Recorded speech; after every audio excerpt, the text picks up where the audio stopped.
Good evening. The opinions and statements voiced by our opinions of this network. Enjoy the shows.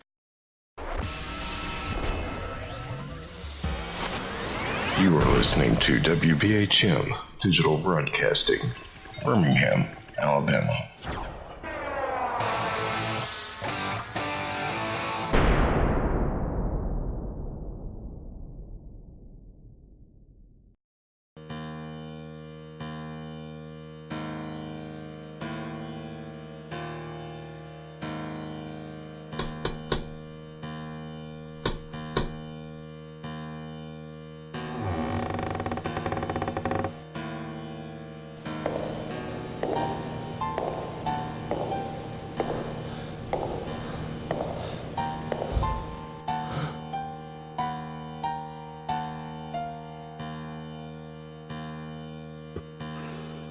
We've been expecting you.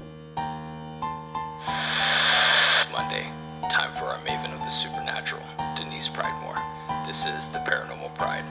Join to listen and chat live on WBHM-DB.com or Spreaker app. Search WBHM-DB every Monday at 7 p.m. Central for your supernatural paranormal fix. Welcome to the Paranormal Pride, where the show is about the guest and the listener.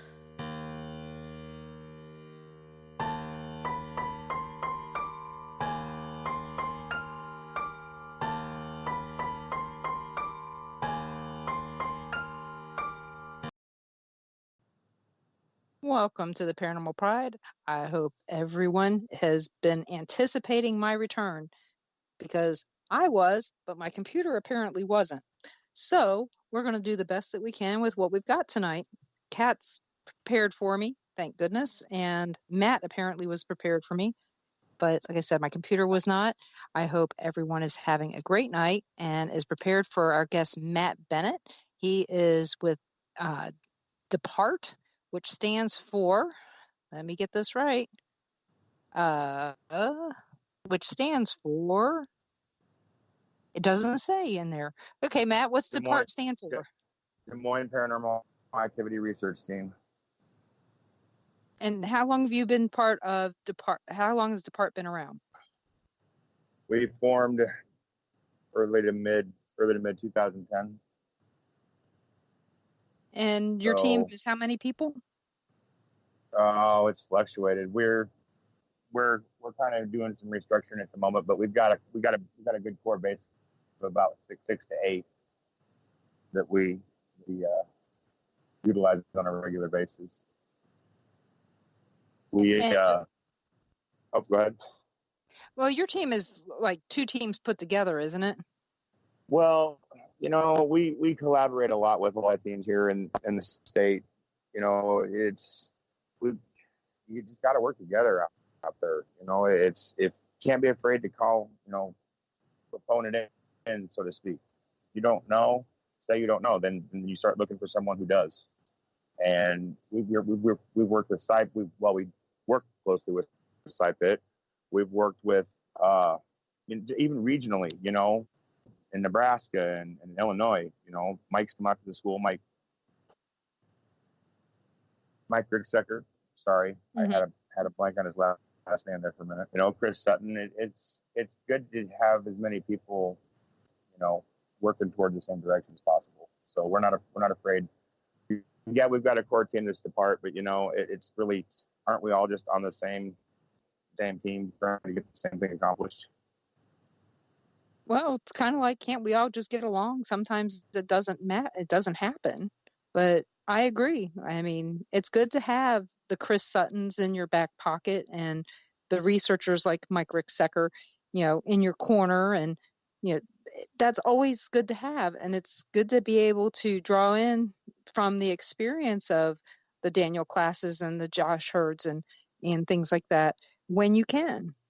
So, well, it's, you gotta, I don't know, personally, on a personal level, I like people to disagree with me. That's how we learn stuff. That's how we expand our thinking process. That's how we get challenged, to think outside the box or inside the box or wherever it is that we need to be thinking. if everybody had the same thought process, we would be a hive mind species, but we're not, and we're not for a reason. Even though we're all connected to the same higher self, for whatever reason, we're supposed to be individuals in this experience. I agree. That's how we all learn is, discussing things. Just because I feel like the flashlight trick is bogus and terrible doesn't mean it doesn't work for someone else. I think it's important that people discuss their findings and discuss them with an open mind, not defensively. Well, that's just it. Everybody starts to attack other people's findings, postings, evidence, data, whatever you want to call it. Their work. We'll just encompass it in a wide blanket there. Anybody's work, whether it be ITC, EVP, video, whatever, SLS, whatever. It's everybody's always quick to criticize, it seems, and I don't know. That's kind of counterproductive in my mind. It is. We already got off track here a little bit because we're talking about philosophy. How did you get involved in the paranormal? It was, kind of a calling, I guess. I know everybody says that. From a really young age, I've always had a huge, not anymore, not so much now. That's completely different. And I think that's one of the main reasons why I was meant to get into this what it is we do. I hate to say field or industry or any of those things. We're just out there trying to better the universe through any means possible, working of light and goodness. And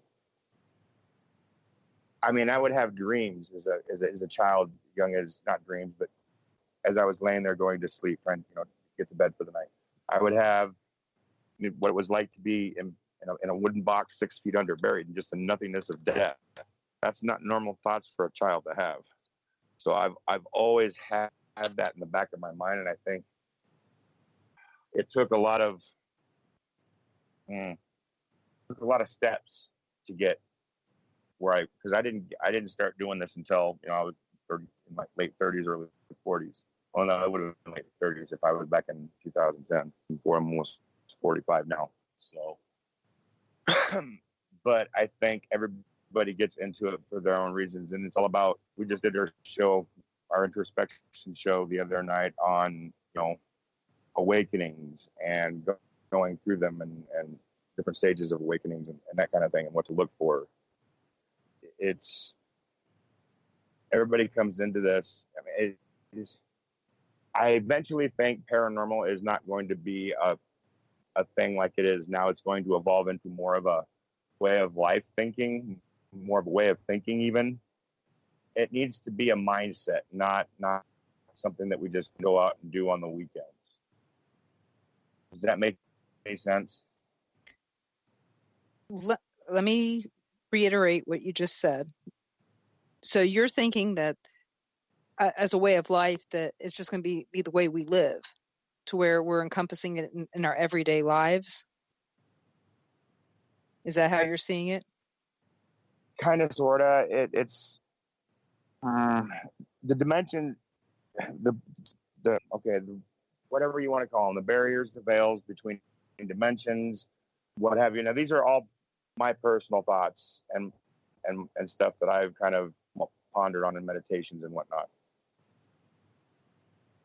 And stuff that I talk with a good friend of mine, Kelly. We do a lot of these kind of talks, and kind of bounce stuff off one another.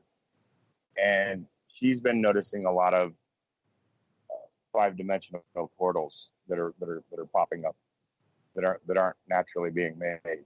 They're popping up for a specific reason.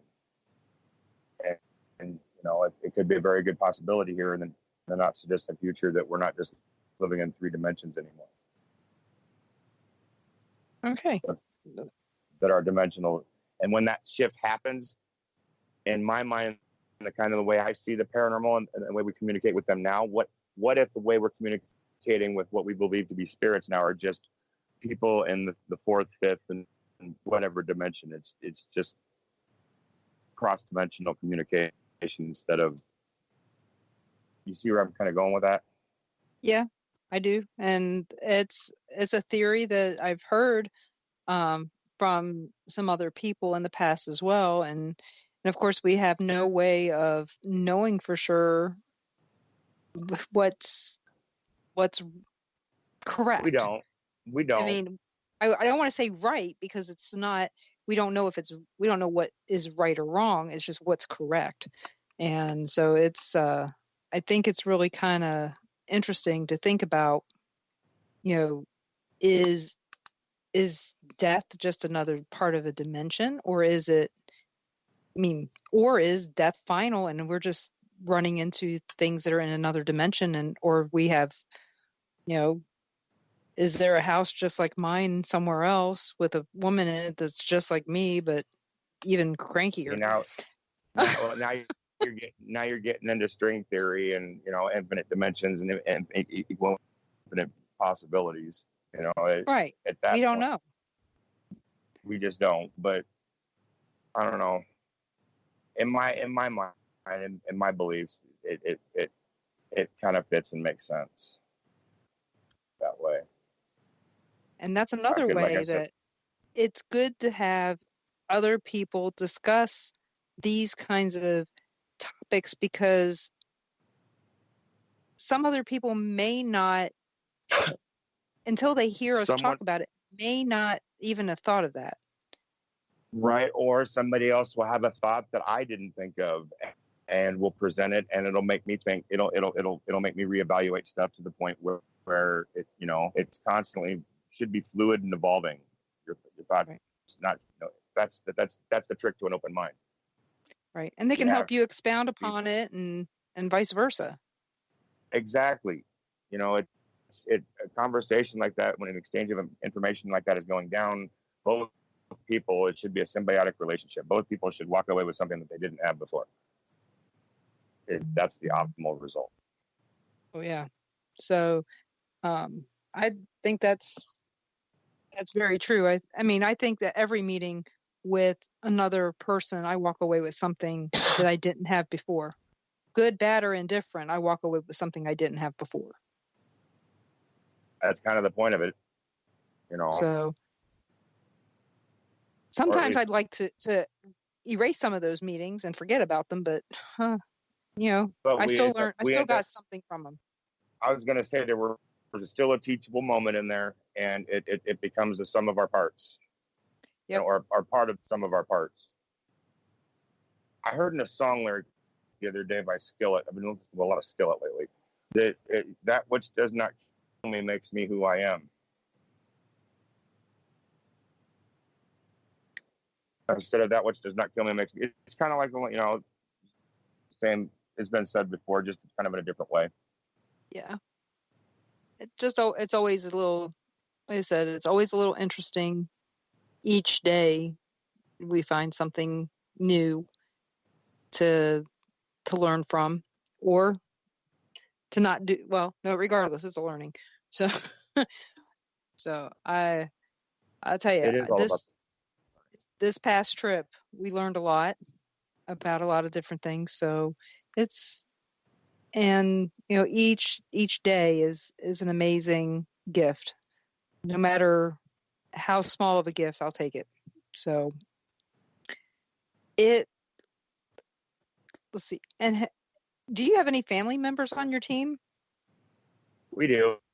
My wife, even though she's not able to go out due to her day, well, I can't say daytime, her nighttime work schedule. She works nights at Broadlands County Hospital here in town.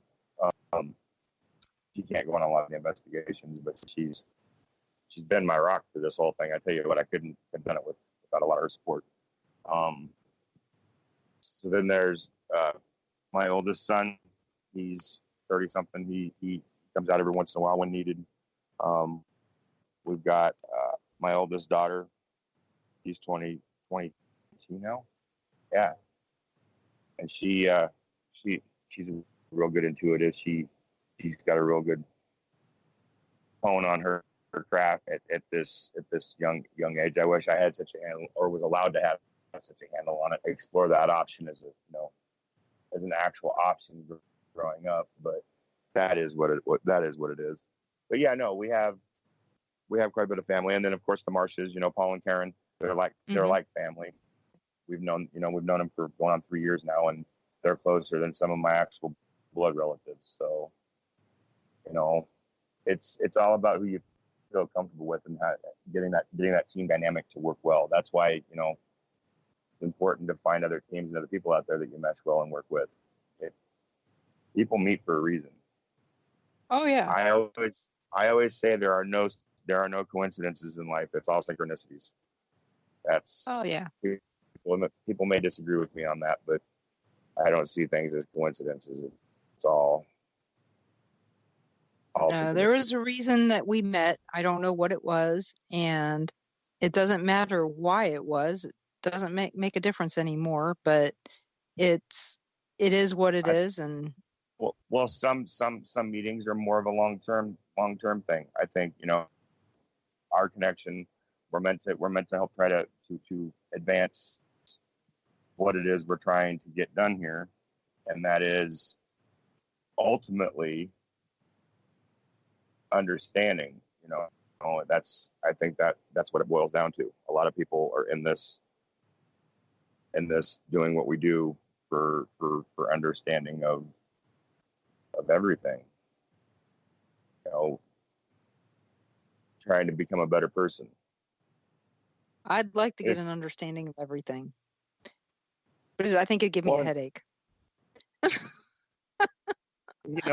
being a smart. And it's funny because it's funny you say that, because I grew up Christian. Okay. I was raised Christian. I was baptized, went to church every Sunday. And then as a young adult, I had a lot of rough times. I'm not going to go into detail, but there was a lot of stuff that really shook me to the core and started making me questioning my faith.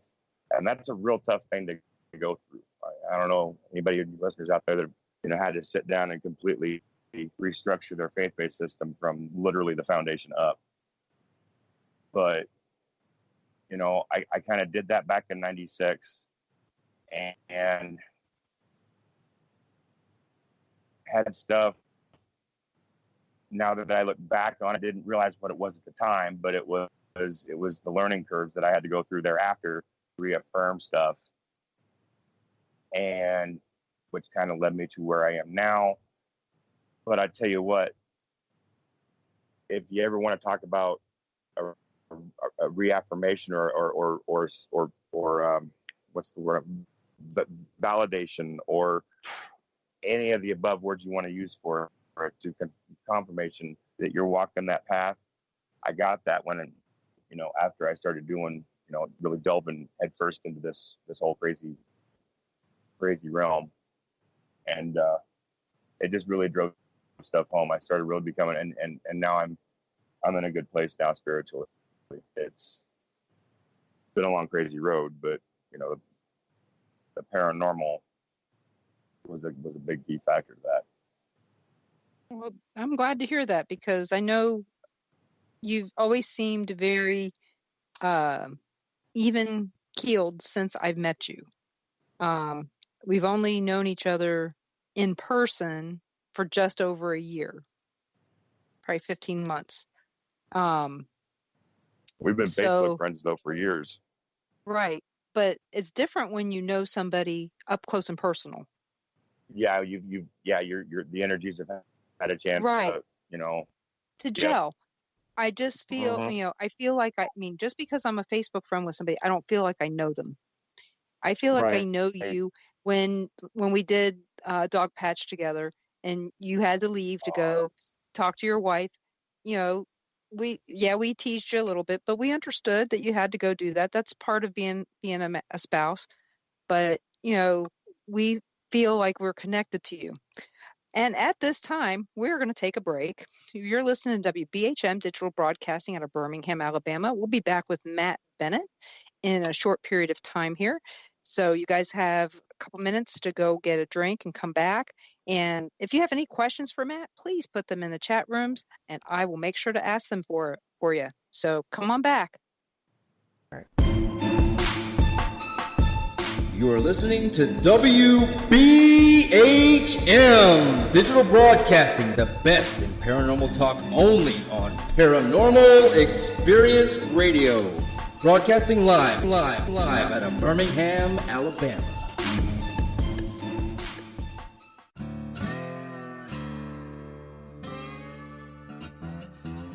Oh, come on. I'm Southern, but...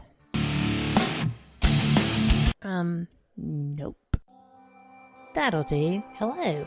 I am Kat Hobson, host of Paranormal Experience here on WBHM Digital Broadcasting out of Birmingham, Alabama. I enjoy having guests from all areas of the paranormal, from ghosts to ufology to cryptids and beyond. You'll find some of the best researchers in their fields bringing you some great information. Join me on Wednesday nights from 8 to 10 p. Eastern here on WBHM Digital Broadcasting. To the believer, the evidence is overwhelming. To the skeptic, there will never be enough. Hello everyone. Join Kevin and Jennifer Malik, the host of Paraversal Universe, every Friday here on WBHM Digital Broadcasting. Also heard on WCET-FM and The Rift. Log on or tune in as they check out the mysteries found within the 8 categories of the unknown and unexplained, including ghosts and haunted places, aliens and UFOs, theology and mythology, cryptids and monsters, urban legends and folklore, conspiracies, metaphysics, and forbidden archaeology. Listen as Kevin and Jennifer interview the top minds in their respective fields as they share theories and information regarding these unsolved mysteries. For future show and archive information, one can find Paraversal Universe on Facebook, Twitter, and MeWe under various Paraversal Universe headings. So, for excellent talk radio about the unknown and unexplained, check out Paraversal Universe, where all paranormal perspectives apply. Brought to you by the Northern Wisconsin Paranormal Society, Ltd., and produced by WBHM-DB.com. Thank you for listening to WBHM Digital Broadcasting out of Birmingham, Alabama. The time is 23 minutes after the hour. Hello, everyone. Welcome back to the Paranormal Pride. I'm your hostess, Denise Pridemore, and tonight my guest is Matt Bennett.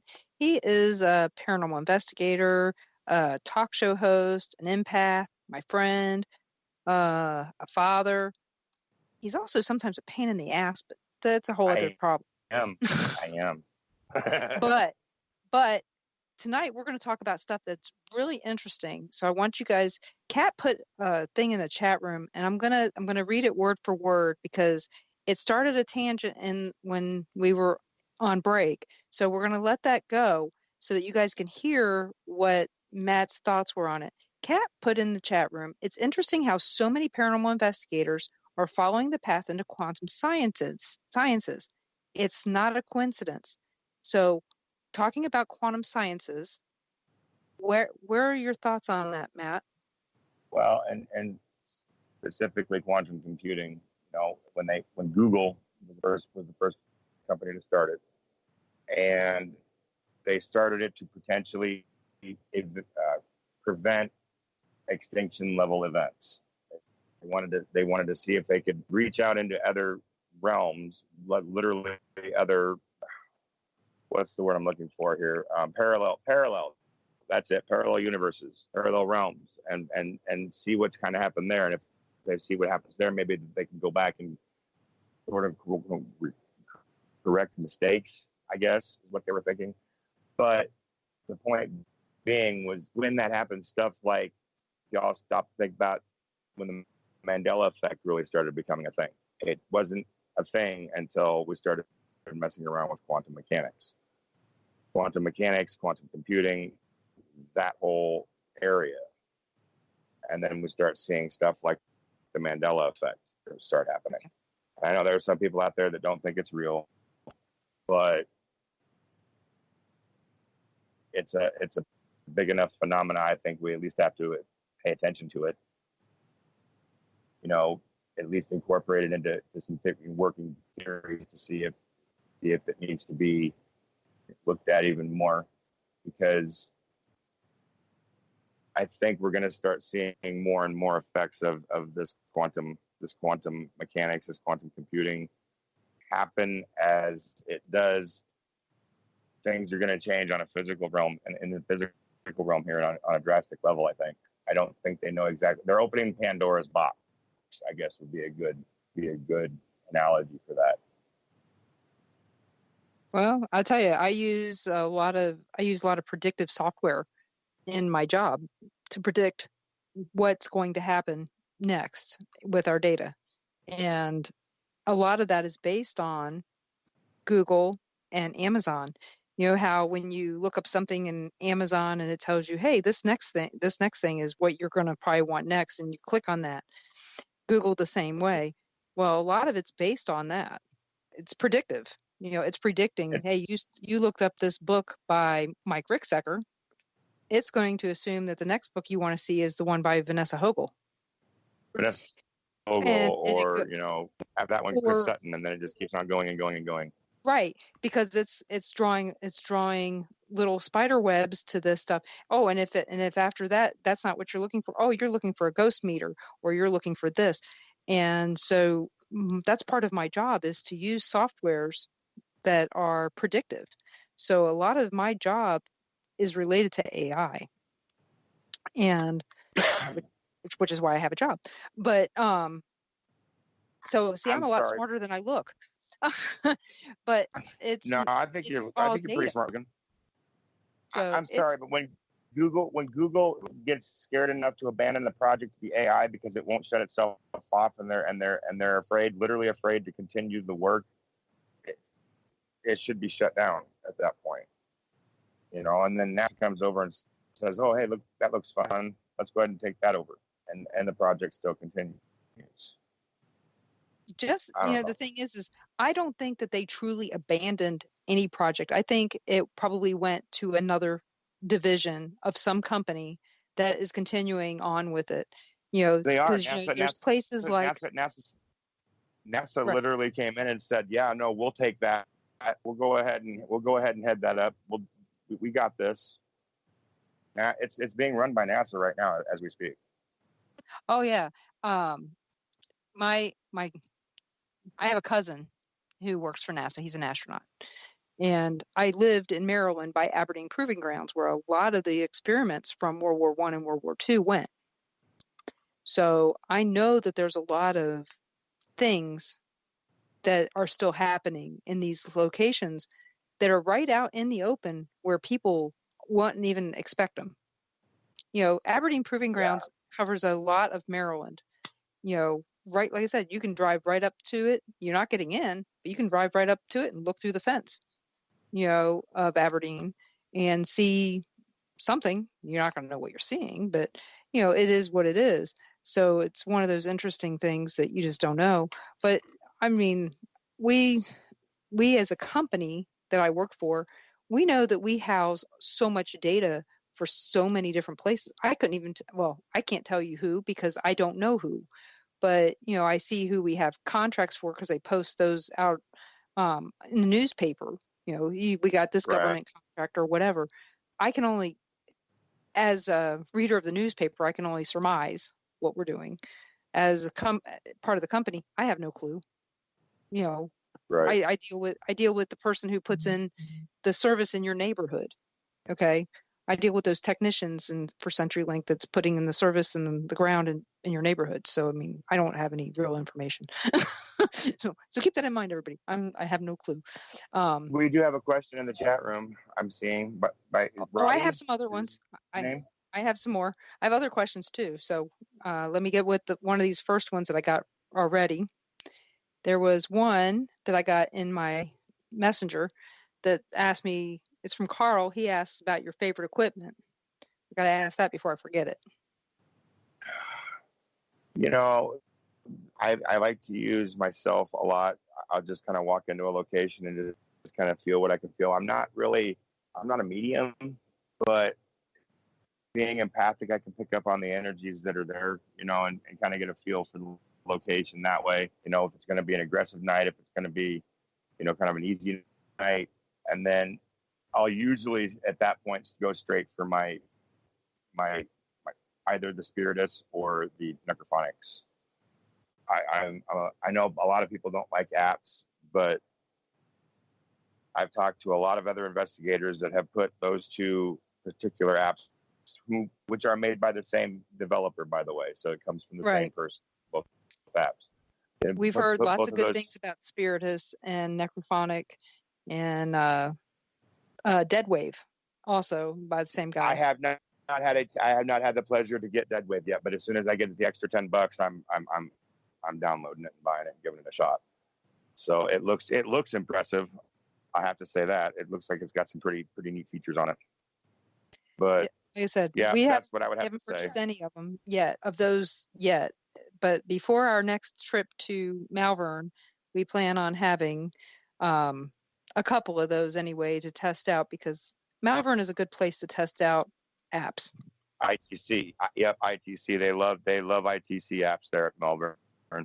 They seem to manipulate them really well. Yeah, they seem to manipulate me very well there too, but that's a whole other issue. So, but yeah, we're going back sometime soon, and it'll be fun. In fact, we're taking a few people with us, so it'll be lots of fun. And Rhodey asks, she goes, "What is your religion, and how does it play a part in your investigating?" I'm not religious. People give me a lot of heat for this, but I'm not a religious person. I'm not going to bash on people that have organized religion in their life. I don't do that because I don't judge. I'm not here to judge. Myself personally, I am not a big fan of organized religion. It does not work for me. What does work for me is I've looked into and done some research into these religions, and what I do is I look for the common denominators that they all share. The stuff that makes sense, be good to others, treat people, just the basic common sense stuff, I guess would be a good term. Just stuff that speaks to an individual, whomever happens to be. It was like me and Kelly were talking the other day. She goes through and interprets and reads the Bible quite a bit, but she can take a passage, one single passage, and go back to it and refer to it 5 different times for five different situations. And every time that passage, even though it's the same exact passage, same exact words, going to have a different meaning for what she's going through and what she's looking it up for at the time. Right. It's so, yes. And as far as it affecting my investigations, I rely heavily on my spirituality and my spirit guides for protection. As long as they're with me there, I know nothing there. It plays a very big role in my investigations. I try to stay as in tune to my spirit guides as possible through meditation, through open-mindedness, all that good stuff. How do you protect yourself? I put my faith in my spirit guides, and I've got a pouch of stones that I carry, for something to represent, a physical thing in this realm. But I put a lot of it's putting my faith into my guides, knowing that they've got my back, or if something is about to go wrong, that they, that I know that they'll come in some way, shape, or form, and give me a hey, heads up type deal. Something's about to. They don't always do it in the most easiest ways. Sometimes I have to figure it out. But if I'm at my astutest, it's not too hard to pick up the subtleties from my guides. I shouldn't say subtleties. My guides don't work subtly at all, because I don't work subtly at all. I'm not. I never have been. No. So my guides work accordingly. So when it's time for them to pick up the proverbial club, and hit me over the head, they do. They really do. But it's That's how I operate. And I'm just blessed enough to have guides that know how to get my attention when it's needed. Yeah. And you get sarcasm, which I like. You're really good at it. You're really good at picking up on when I'm being sarcastic, which is good because some people don't get it. And well, married to my wife loves the art of sarcasm. So I've been well versed in that. She's been a great teacher of that. But also, the empathic side of things, just knowing someone, is either they're joking or they're coming off a mean sarcasm. It's just the empathic side of me, picking up on that. Oh yeah, that's one of the things that people don't seem to get. If I'm not talking to you and I'm in the room with you, either there's something wrong with me or there's something wrong with you. Or something that where our energies shouldn't be meshing together because it's uncomfortable. But if you watch me in a room, I love everybody. I don't hate anyone. No, even people I that don't hate anyone. No, I'm not saying you do. I'm just letting everybody know where I'm coming from. If I'm like staying away from whomever for whatever reason, it's not a hate thing. It's just the energies become meshed and they're not meant to mesh, and it becomes extremely uncomfortable for both me and the other person. I'm just trying to avoid an uncomfortable situation. Right. So yeah, my mom always noticed that when I was growing up, she goes, if Denise wasn't, this is how my mom found out who to date. Okay. After my dad was killed, my mom was still very young and she had 3 young daughters, and how she would find out who was the guy to date was who did Denise visit with. So if I would sit there and talk to her, the guy that she brought home, he was probably a pretty decent guy. And if I would joke with him, then she knew he was the right one. Yep. And if I didn't joke with him and kind of ignored him, then she knew he probably wasn't the right guy. And it seemed to work for her. And she knew to stay away from those guys. So when I got married and left home, she ended up dating some really crappy guys. Didn't Who have did you that. think? I was gonna say didn't have that. No, I'm not gonna say buffer, but didn't have that. That measurement, that way to measure. Whether or not. Yeah. Yeah. That feeler. So there you go, feeler. That's a good word for it. But it was funny. Yeah. I mean, for the longest time, my mom said, she goes, I didn't know if I was even going to marry my husband until after he met you. Mm-hmm. And her and her husband got married a month after Ron and I got married. You're the decider. Yeah, because he had never met me. Because I was married and somewhere else. And when I came home and I met him, he was like, he didn't realize there was a test. So it was, and it really wasn't a test, but it was, she said that she goes, I didn't think I could live with somebody again like that until I found out that he could get along with you. She goes, Donna and Judy weren't a problem, but you were. So it's Ron's funny. Saying that your mom said to run from him. No, she didn't. She liked him. He was my mom's favorite son-in-law. But of course the bar wasn't set very high. My first husband was not a very nice man, and I'm not saying anything else about the dead. So because the dead can haunt me, but my first husband was not a very nice person, and but no, my mom really loved Ron a lot. She treated him very well, and she wished that she could have spent more time with him, but it is what it is. So what we've got to concentrate on as people and the connections that we make with other people. Sometimes our connections with people that aren't quote unquote blood family through blood, sometimes those connections are stronger than your blood family. It's all about who we make those connections with and how those connections are made. That's true. And we are at our second break. So everyone, already? Thank you for listening in. Yes, already. No, we're not. we got a couple more minutes. See, I don't have all my stuff up the right way. I'm not able to pay attention to everything I normally pay attention to. We've got 3 more minutes till our next break.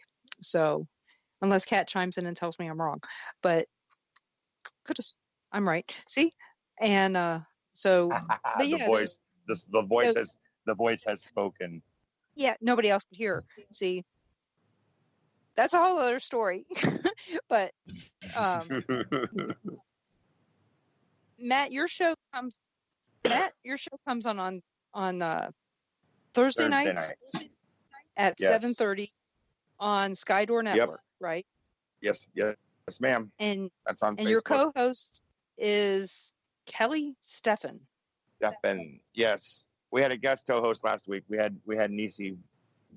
She's another teammate that I didn't mention earlier when you were asking about the team. She's a fairly new addition to the team, so she came in and helped us co-host last week, talking about awakenings and the like. That's one thing I like about your show is that you guys have themes. We try to. I'll be honest. It feels like I've been hitting the creative wall here last few weeks. So sometimes it's good to go out and listen to other people's shows and see what's going on out there in the world and see what, because sometimes I'll listen to other networks just to find out, hey, what's going on. And sometimes it's good to listen to Fate Radio on Sunday nights at 7:00 because Kat has some of the most unusual guests since Fate Radio has been around for 71 years. So you can go back and listen to all kinds of archives from that. So, oh, wow. An impromptu commercial there. But she does always have some of the most interesting guests on there. And if nothing else, you can always look at some of the old Fate magazines that are out there. And, because some of those are online. So there's always something interesting. Are they the little they're not full-size magazines, right? They look like little pamphlets. No, they're full-size magazines. Are they full-size magazines? They are the small ones? Okay, because I'm thinking of it. Because I thought we've even had some of those out at the Van Meter Visitor Festival from time to time. So yes, I've actually seen your magazine. Yes. So our network is related to Fate Magazine Network, Fate Magazine Radio. So nice. So you can always find something unusual through there. So let me see where my clock is again. My cat just decided she had to walk on top of me. So everyone, this is the real break. So you listen to WBHM Digital Broadcasting out of Birmingham, Alabama. Please come back in a few minutes with a nice drink in your hand, and we will be waiting for you. You're listening to WBHM Digital Broadcasting, the best in paranormal talk, only on Paranormal Experience Radio, broadcasting live out of Birmingham, Alabama.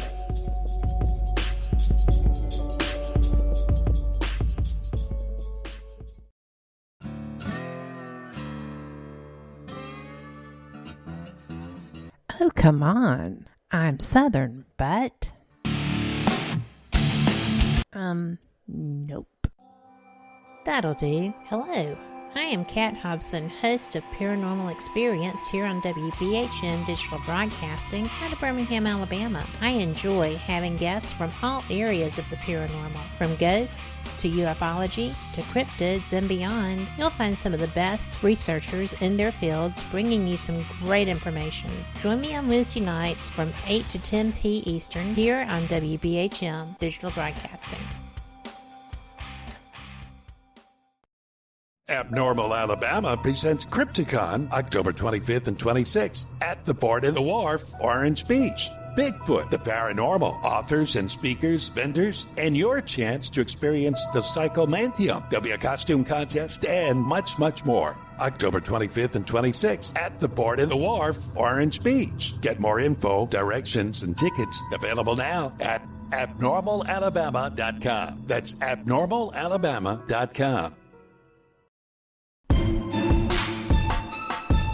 You are listening to WBHM Digital Broadcasting, the best in paranormal talk, only on Paranormal Experience Radio, Broadcasting live out of Birmingham, Alabama.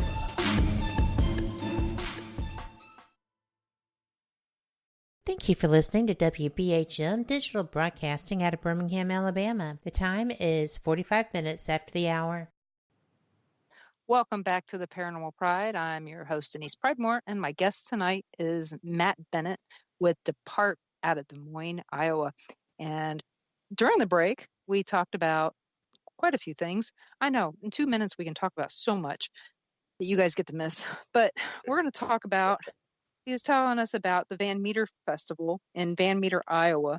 And so I'm going to go ahead and let him talk about that while it's fresh on his brain so that we don't miss something. So the Van Meter Festival in Van Meter, Iowa, why is it important?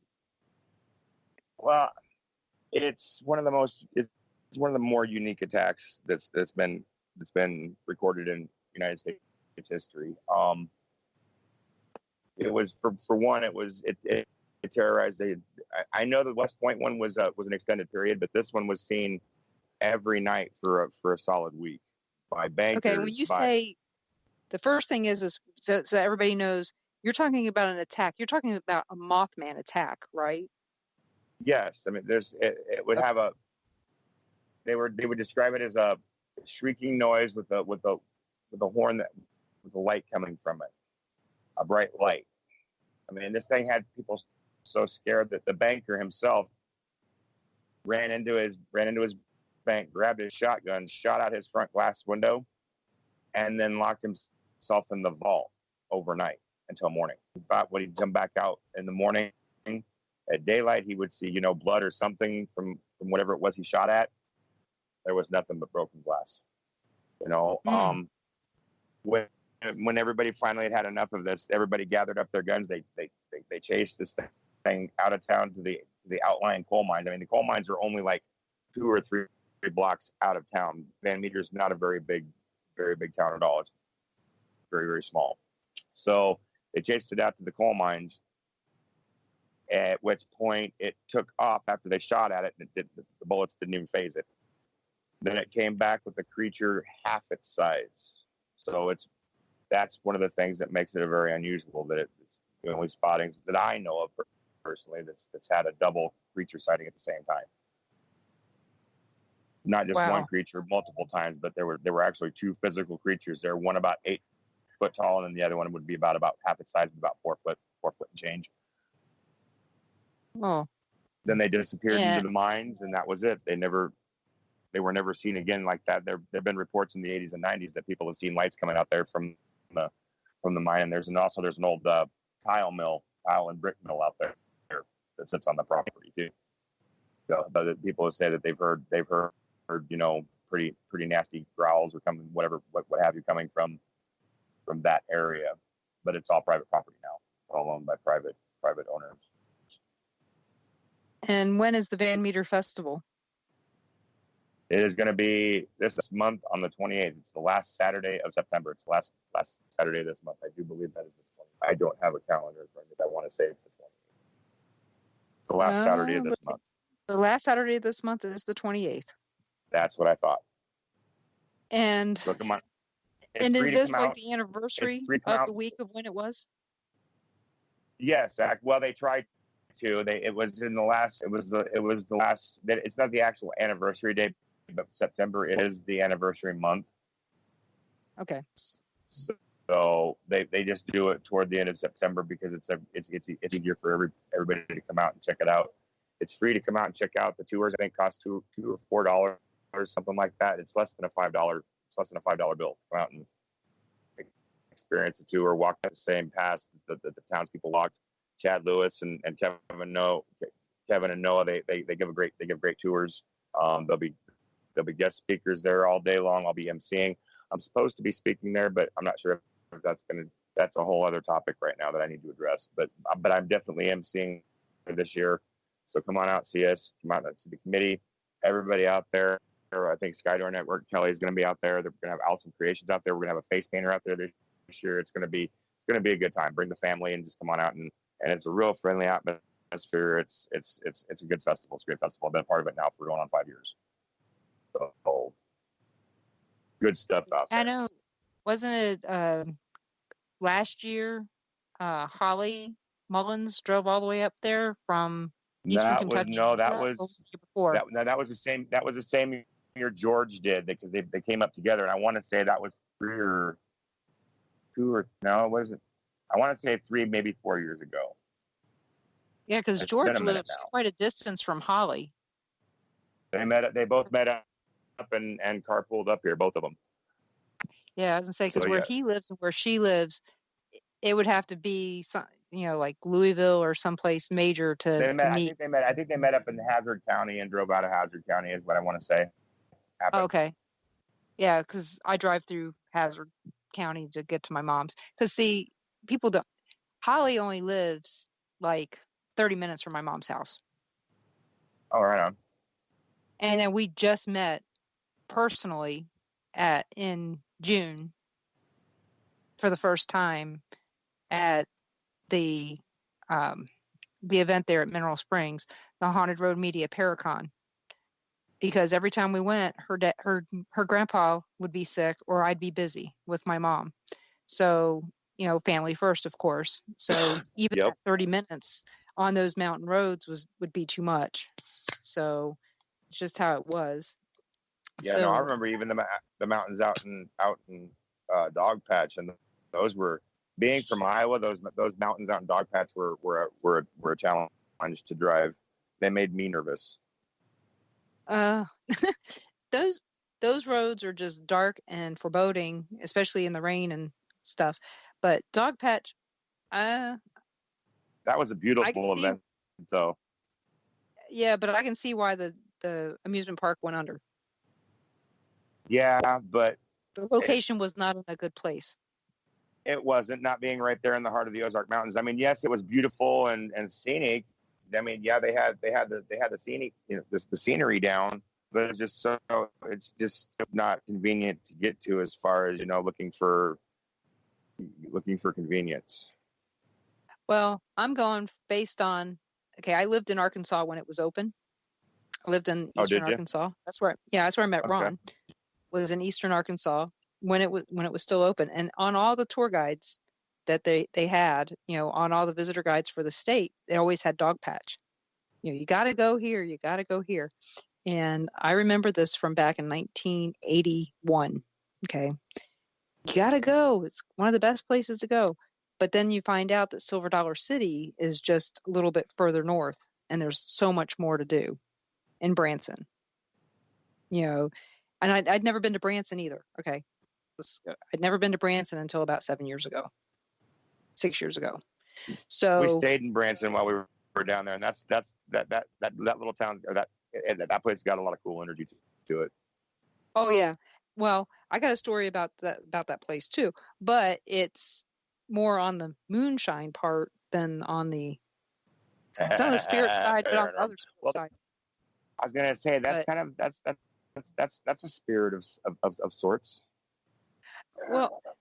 Well, in my family, we have moonshiners in my family. One of them is actually on a TV show called Moonshiners. His name's Tim Smith. And he helped redo one of the moonshine distilleries there in Branson, Missouri Ridge, that's on the north side of Branson. If we'd have gotten there earlier, we could have actually done a tour of it, but we didn't. But he helped redo that moonshine distillery there. And so, like I said, I have a family connection, but he doesn't know me. Long story short is part of my family doesn't know me because of my dad's murder. And so since they don't know me, they don't know that we're related, except for family going, hey, that's our, our cousin, that's all. It's, like I said, long story, but as interesting as it is, it's kind of neat to know. But it is. Tom, I think Dwayne's planning on doing another one next year. I know I told him that if he does do one, that I'd be totally down for going. So keep an eye out for that on Dark Night Paranormal. Just so you know, we're probably not going. No. And not because of any other reason other than the we're going to be making extra trips to Vegas this year. Oh, So okay. coming up. Right on. That's understandable.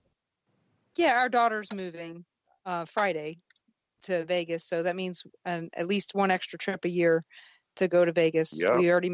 We're making 2, so we might be making 3, and family first, and that's the way it is. So, how many years has the Van Meter Festival been going on? Oh wow, I might be underestimating it because we got into it. I'm trying to think what year we got into it. Now you're asking me to do math and think back. We were involved with it just kind of as a team, kind of volunteering there for like 2 or 3 years, and then I think I've been on the board for 3 years now. So maybe we've been involved with. It's been going since I want to say it's definitely past 2010.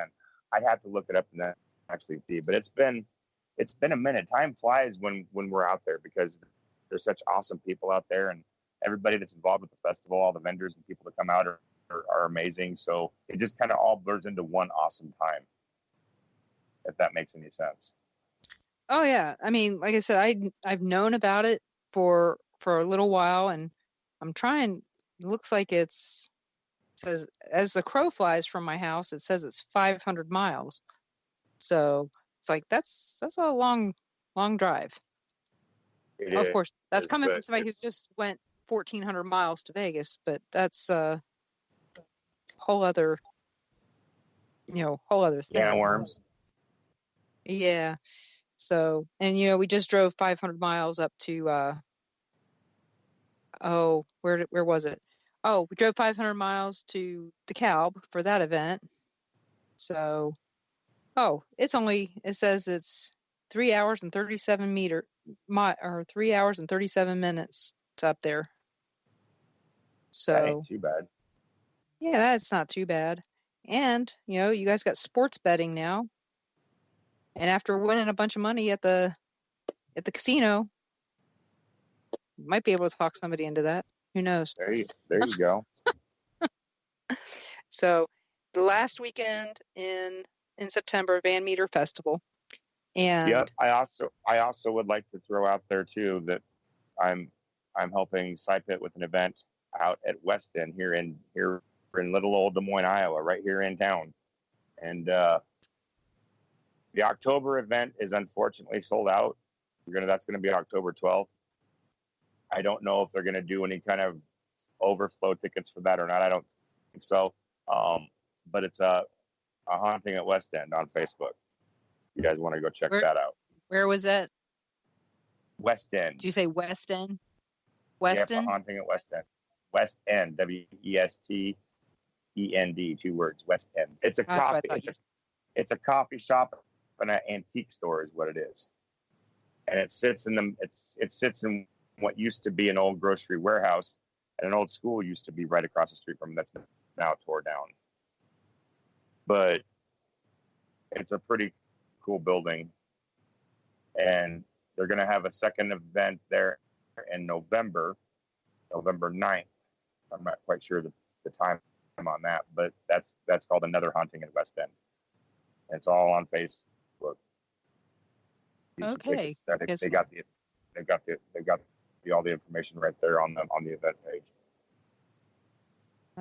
That gave me the wrong place, but that's just because I was typing. So I'll have to look that up. So that'd be interesting. And I know we've got a bunch of stuff coming up too, but at this point, we're coming up on our top of the hour news break. So I'm going to basically lead us into that so that you guys can all get ready to go get your long drinks, take the dog out, get your cheese, whatever it is you're going to do. And we will be back with Matt Bennett. And if you guys have any questions, this is a really good time to get them all built up in the chat room, and I will make sure they get asked. So you're listening to WBHM Digital Broadcasting out of Birmingham, Alabama, and Matt and Denise will be back in about 5 minutes, and hopefully maybe you'll listen to the news and learn something new. I don't know. It may be something good out there today. So we'll see you guys in about 5 minutes.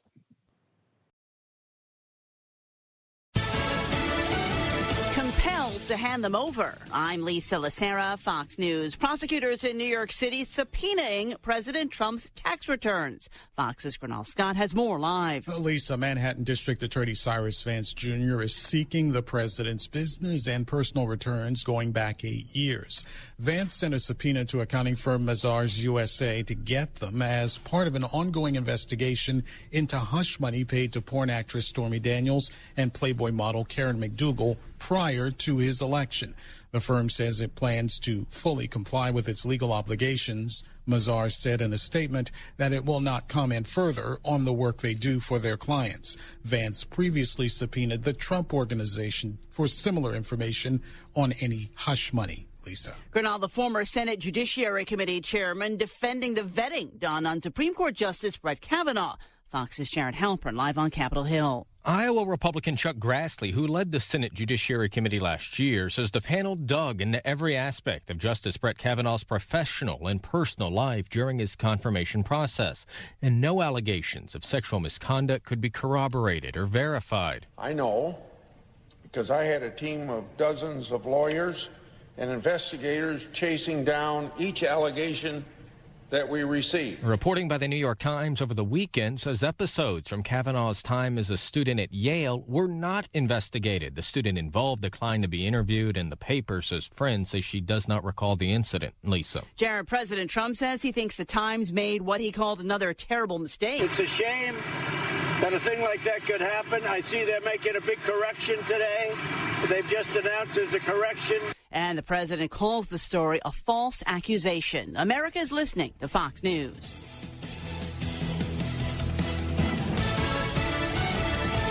The following message is brought to you by TD Ameritrade. So you've done a ton of research on a trade, but you can't decide if you want to go through with it. TD Ameritrade's trade desk might be the secret to figuring it all out. Just go to tdameritrade.com/trade desk to see how they can help gut check your trades. Member SIPC.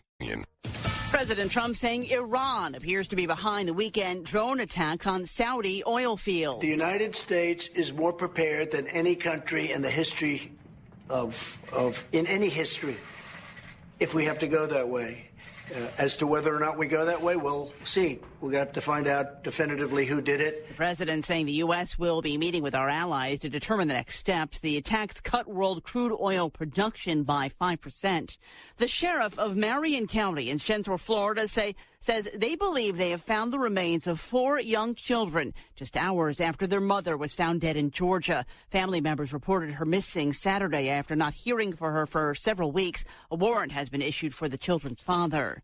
More than 49,000 United Auto Workers Union employees across the country walking the picket line. The negotiations are going on a few miles from here. Those are happening behind closed doors, but we're getting an understanding of what's going on there. Someone close to the negotiations tells us it was a tense day because of this strike in part, and a key sticking point still right now is GM's footprint in Mexico. GM has one of the largest footprints in Mexico out of the Detroit 3 automakers, and according to our source, so far is refusing to bring any of those jobs and manufacturing back to the United States. That's something the president has been pushing for as well. Grady Trimble with the Fox Business Network. The union says the company has been highly profitable since emerging from the 2008 recession, and workers say they want a bigger share, calling for yearly pay raises, even if there's a downturn. The company says it's facing a global sales slowdown.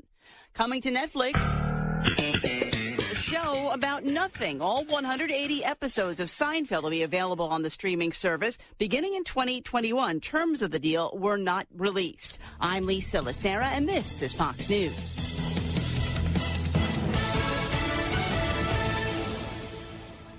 The following message is brought to you by TD Ameritrade. Like the economy, investing can seem complicated until it's explained in simpler terms. That's how TD Ameritrade approaches investing, by learning more about you and your goals before crafting a plan. It's that simple. To schedule a complimentary goal planning session today, visit tdameritrade.com/goal planning. Member SIPC.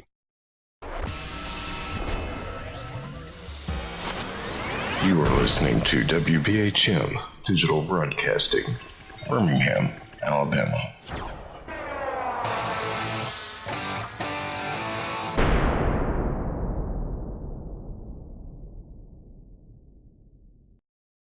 Welcome back to WBHM Digital Broadcasting out of Birmingham, Alabama. The time is 5 minutes after the hour. Hi ho, everyone. Welcome back to the Paranormal Pride. I'm Denise Pridemore, and my guest tonight here on is Matt Bennett, and he has been so informative with all kinds of information about events and just all kinds of crap.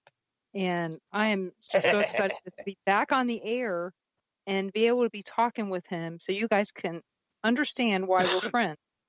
One of the reasons why we're friends is because we play card games together. And they're politically incorrect card games. And you learn a lot about a person playing that game. I tell you what, you learn a lot about the people that are at the table around with you. You learn a lot about them. Someday you ought to do a show where we're playing Cards Against Humanity live on Facebook, at different locations, Are we trying to break the internet? Well, who's to say that we can't be at Malvern and you can't be somewhere else at another haunted location, somebody else can't be at another haunted location, and we can't be playing Cards Against Humanity, and who says it can't work?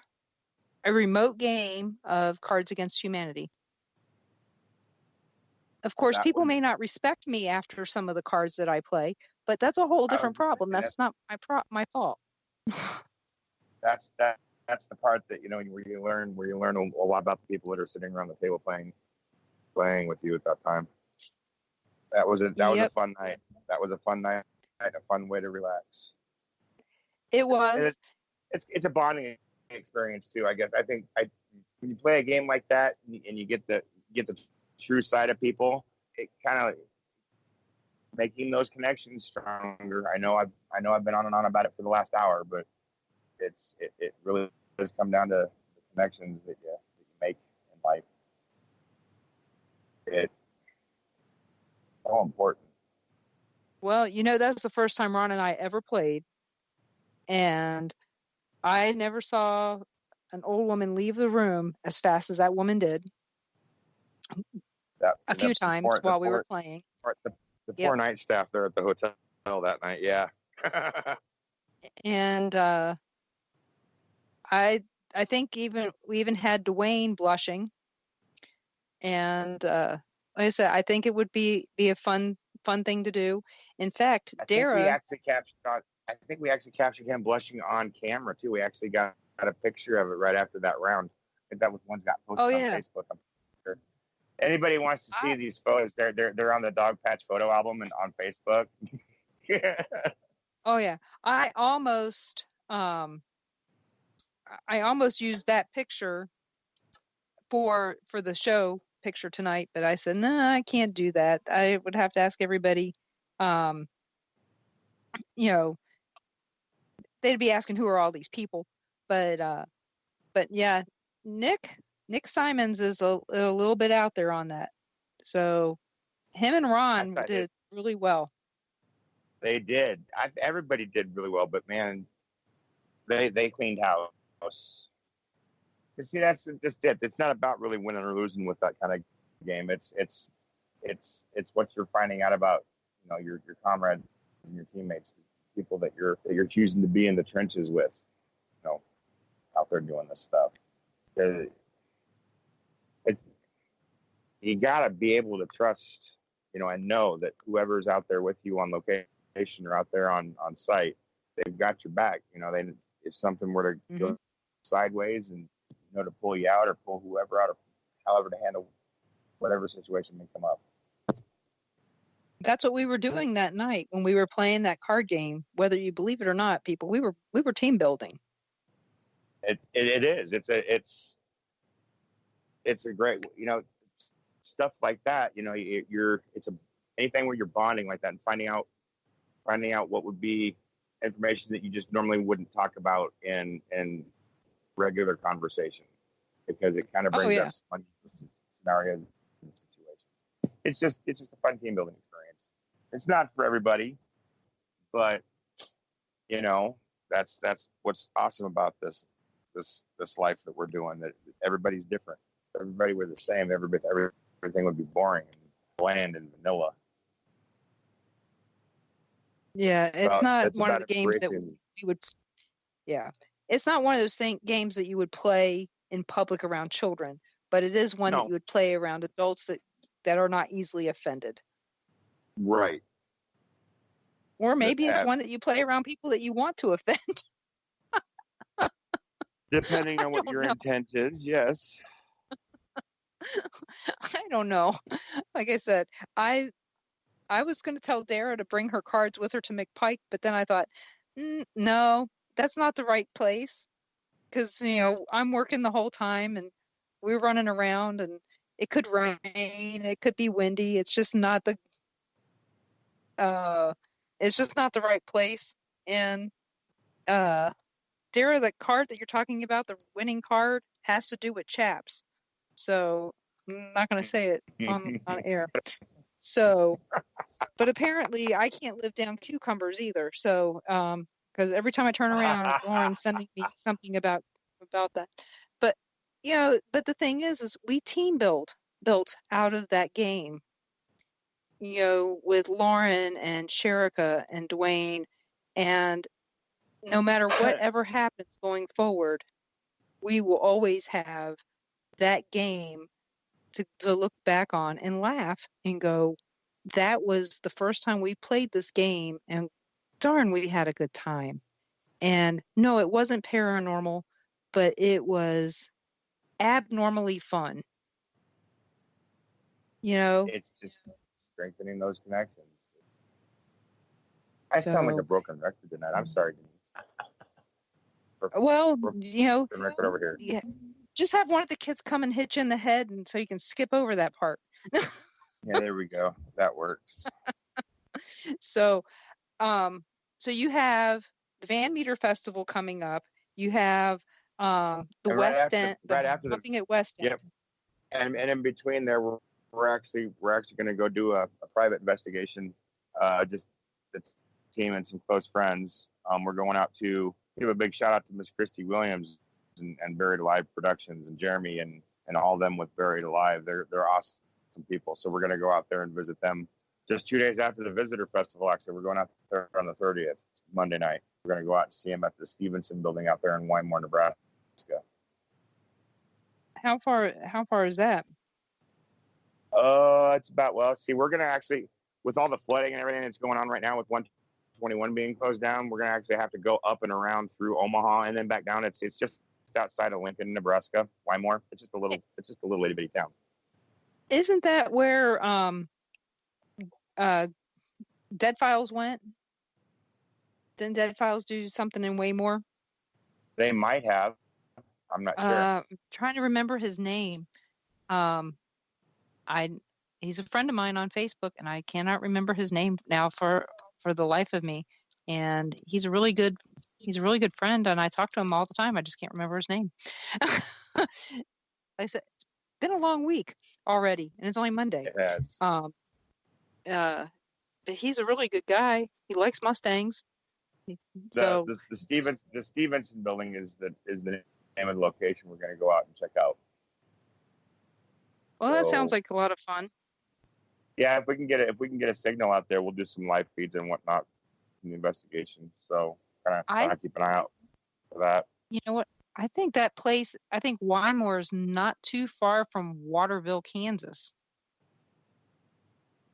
Well, I know, like I said, I know it's not too far outside of Lincoln. So wherever Lincoln is, and isn't Lincoln is like southwestern Nebraska. That's what I thought. Yeah, because when I mentioned Waterville, Kansas to this guy, he had said, hey, that's not too far from me. And he said it's about an hour. And that's where he lives, is in Wymore. And it's like, well, that's unusual. And so I was like, okay, well, maybe if because he goes, you come out to Waterville, he goes, you can come investigate my house. I was like, okay, well, love to do that. So it was, like I said, just unusual kind of request. It wasn't what I expected to be be told at the time. So Right. But now I have to look it up and see, because Waterville, Kansas has only got like 700 people. So Yeah, I know one. I know one more itself is pretty tiny too. I just can't remember. Yeah, it's 38 miles. So from Wymore. So there's a little hotel in Waterville. Okay. This place has been been a hotel since 1905. Never been anything else. They call it a living museum. You can rent a room in this hotel for $68. Their most expensive room is only $110, and that's with a jacuzzi. Oh wow. Yeah, so you could pretty much rent the whole hotel for about $500 and investigate it. And it's supposedly haunted. Do I know that for sure? No, I do not know that for sure because I haven't been in it. But we drove by it, and I was with Ron one day, and I just said, I said, can we, I was just with him because he was working. And he doesn't usually drive off his beaten path when he's working. And I said, well, it says it's historic. I said, can we drive down there? So we drove by, and he goes, oh, wow, that's really kind of neat looking. And we keep talking about possibly going there, for a weekend, because the price is the same during the week as it is on the weekend. So it's not like you're, because a lot of places you're penalized if you go on the weekend. This place you're not. It's more expensive on the weekend. And it's such a small town. The only thing is you're only going to be eating at a convenience store, or you're driving to Maryville. So that's the only thing. But I wish I could remember this guy's name because he was on Dead Files. His house is haunted, and he's friends with Cheryl Ann. See, I can tell you all kinds of stuff about him. I just can't remember his name right now. So it's gonna eat at you too. It is, and that's actually quite a ways from Lincoln. It looks like. It? Yeah. I thought it was just I thought it was just outside of Lincoln, but I don't know Nebraska that well, so. It's west of Falls City. So, but going down 80, down 70, is it 77? Whatever that road is, that would be the best way to go. Regardless, it's the straightest way there. Right, so but the 121 is still closed down there. So we're gonna have to go up around Omaha and then come back down and around because of all the flood damage over there. Oh yeah, there's still a lot of those roads. Anybody's traveling up and down I-29, you can get up and down I-29, but you may not be able to get off of it to go where you want to go. So a lot of things in Nebraska City are still closed. Did you ever investigate anything in Nebraska City? We've not had a chance to yet. Well, some of the places are now never going to open back up, they're saying. The John Brown Cabin and caverns there, they said those may not open back up because of the water damage is so bad. Wow. And that was the only site west of, in Nebraska that was part of the Underground Railroad that they knew of. Wow. Yeah. So that's kind of sad. We had just found out about it like last year, and we were waiting for the flooding, or for it to get warmer, and then flooding to go away. So not good, but it'll be interesting for you guys over there at that building. I'd like to hear what you get, and it'd be fun. And for those of you, this is our next break is going to be coming up here in less than a minute. Well, I just want to throw out there that it is an open building, and if y'all want to, get in there and investigate it, just contact Christy Williams or Buried Alive Productions, and they can help you book it. Oh, okay. Chris Williams. Christy Buried Williams. Alive Productions. Christy. Yep, Christy Williams. Yep, Christy Williams. Do they own the building? Yes, they do. Okay. So everyone, you're listening to WBHM Digital Broadcasting out of Birmingham, Alabama. Please, if you have any questions for our guest, please put them in the chat rooms, or you can message me and let me know what they are, and I will make sure I ask them. And we've got 2 more breaks, so we don't have that much time left for you to bug Matt. I I know somebody wants to bug him because I can feel it. So we'll be back in 3 minutes. So you're listening to WBHM Digital Broadcasting.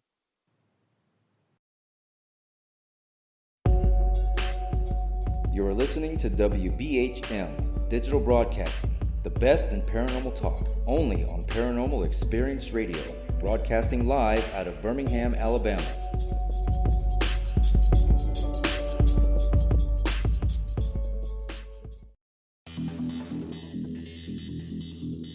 Several U.S. presidents are on record talking about the UFO mystery. Yeah, Presidents Jimmy Carter, Ronald Reagan both had UFO sightings of their own, but the current presidential campaign might be the first in which UFO disclosure has been championed by a major party candidate. DIA, CIA, it moves around, is operating a program to train psychic spies to spy and use their powers against Russia. John Ronson writes about this in The Men Who Stare at Goats. The first known sighting of a ghost took place right after Abraham Lincoln was assassinated in the late 1860s during the administration of Ulysses Grant. Project Paperclip, Clinton releases it all in 1998. Possibly the unequal cooling of its surface. I say, do you still think it's a meteor, Professor? I don't know what to think. The metal casing is definitely extraterrestrial. It's a place where UFO hunters and scientists gather to examine paranormal activity in the region. Some of the documents, this is bringing Nazi scientists into the United States to work here. So we fought against the Nazis, and it's not, this again is not a revelation. As early as 1947, 1946, we knew some of this, right? On the paranormal, will we see U.S. President Barack Obama's foreign policy go intergalactic in a quest for gold stolen by aliens? We'll tell you at least how the White House responded to claims the chief executive has been teleporting to Mars. But let's get to today's Capitol account. UFOs, hauntings, psychic abilities, conspiracy, ESP, cryptozoology. There are many things that remain unexplained in the inexplicable world around us, and we're talking about them here, looking for answers on WBHM Digital Broadcasting, Birmingham, Alabama. The truth is out there. Thank you for listening to WBHM Digital Broadcasting out of Birmingham, Alabama. The time is 23 minutes after the hour. Welcome back to the Paranormal Pride. I hope you guys are all enjoying my guest, Matt Bennett. I know I am. I'm having a good old time. And I know that he's got so much more to share that I don't even know how to pick his brain at this point. It's like picking crab. There's so much in there. I just don't know how to get it all out. So not that, well, you're from the Midwest. You probably don't even know what I'm talking about picking crab. But that's me. Corn on the cob, one kernel at a time. There you go. That's more the Iowa style. Yeah, that is. We tease about that all the time. About our kids would laugh about. We go to Iowa. They tell everybody the story about going to Iowa. They go corn, corn, corn, cow, corn, corn, corn, cow. Well, actually, it's actually corn, corn, soy, soybean, soybean, cow, soybean, cow, corn, corn, corn. Is actually how it goes. But no one's keeping track. Yeah, but where we were at the time, it was mostly corn. Bronze family's from Red Oak, so that we know. Yeah, I know the little edge. Yeah, so I only knew that little section from, Red Oak to Missouri, down I-29, down 71. Corn down in the southern, central western. We got a lot of soybeans up there. It's a healthy mix up here. Oh yeah, I actually saw Des Moines on my way to DeKalb. On the way back, I was asleep. In fact, I think Ron was driving, and I think he was asleep. We got a pretty skyline. I love our skyline here in town. It's not too big, but it's not too small. Well, we stopped in Iowa City because we saw Ron's cousin, and we ate too much at this buffet at the Iowa City power plant. That's a college town. That town knows how to eat now. Oh yeah. And so we met her there and we ate, and I had woke up from the paranormal conference the next morning with terrible migraine. My neck was hurting. And so, we did what we had to do, and we went to Iowa City and we met up with her, and I just fell asleep in the car. And my daughter calls and she goes, "Where you at?" And I go, "I don't know." And I looked around and I saw I-35. I looked at Ron. I said, "Are we past Des Moines?" And he goes, "Yes." He goes, "I think so." He couldn't remember either. So like I said, I saw Des Moines on the way there, and Josh Hurd was telling me about it. And we'll show you my Des Moines.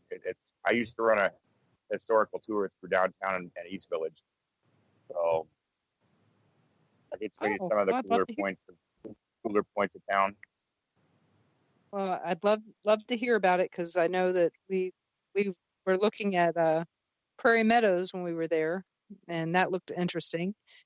Carl asks, "What's the best evidence you've ever caught?"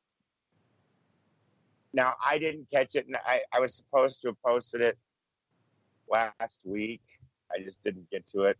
I don't know what's preventing me from posting this.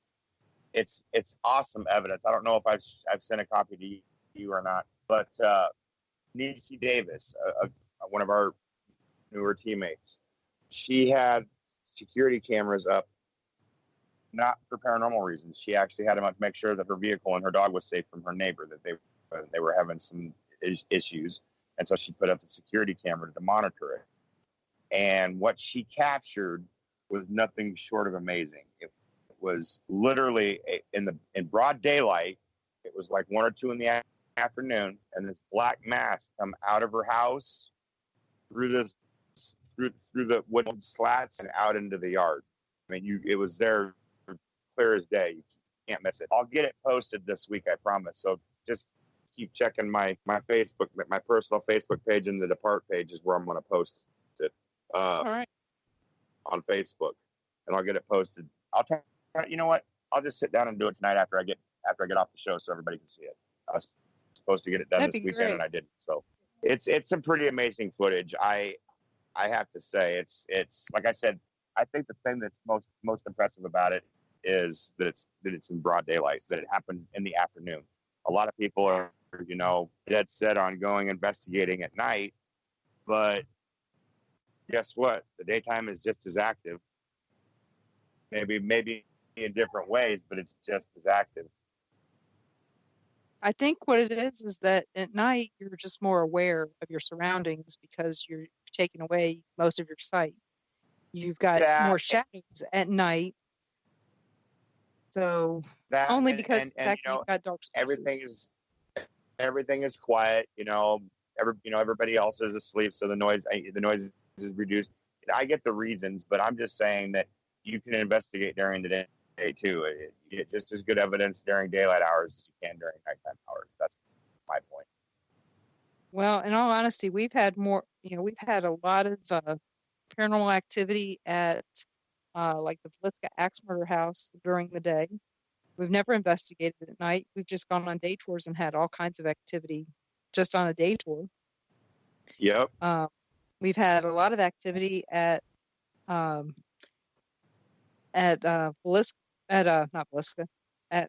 Manor during the day.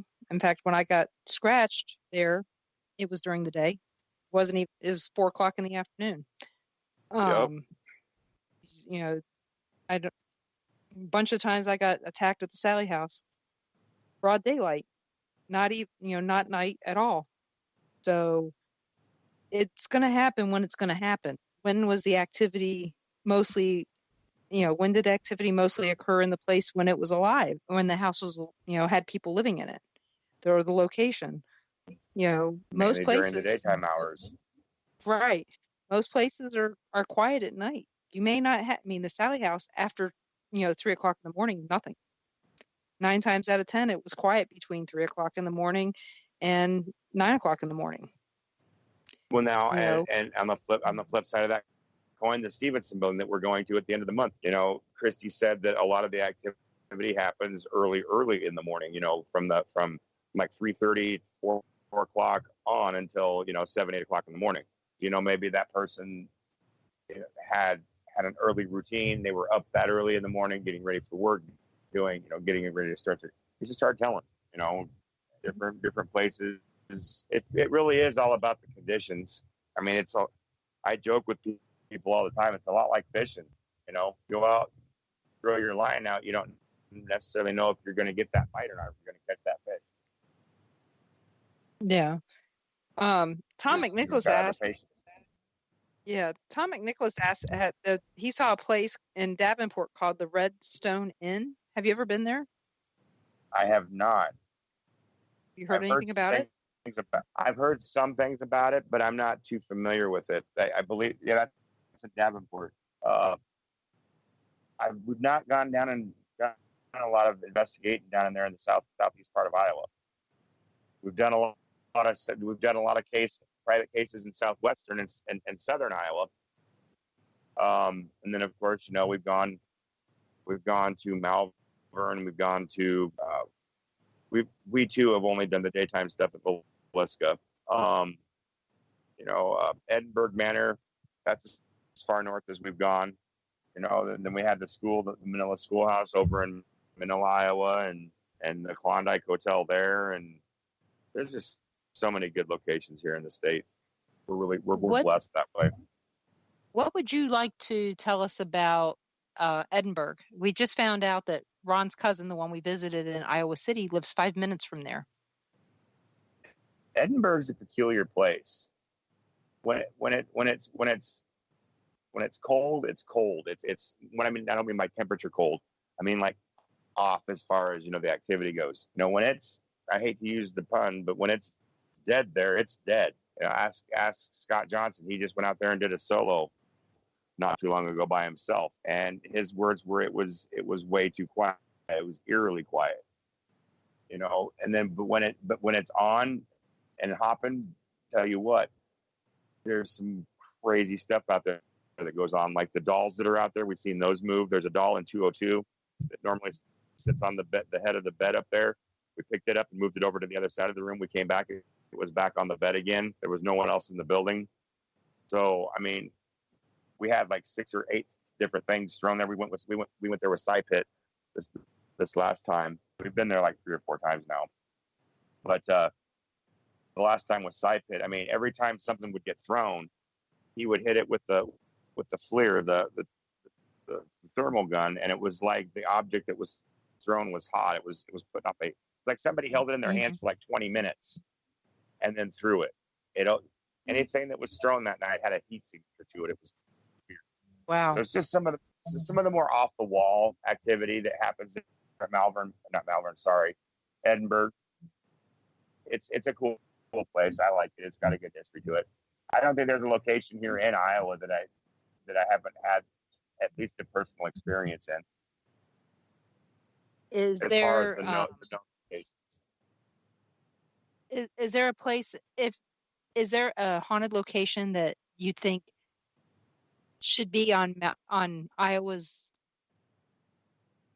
top place? If there was some place that you had to tell people, this place defines haunted Iowa, what place would that be?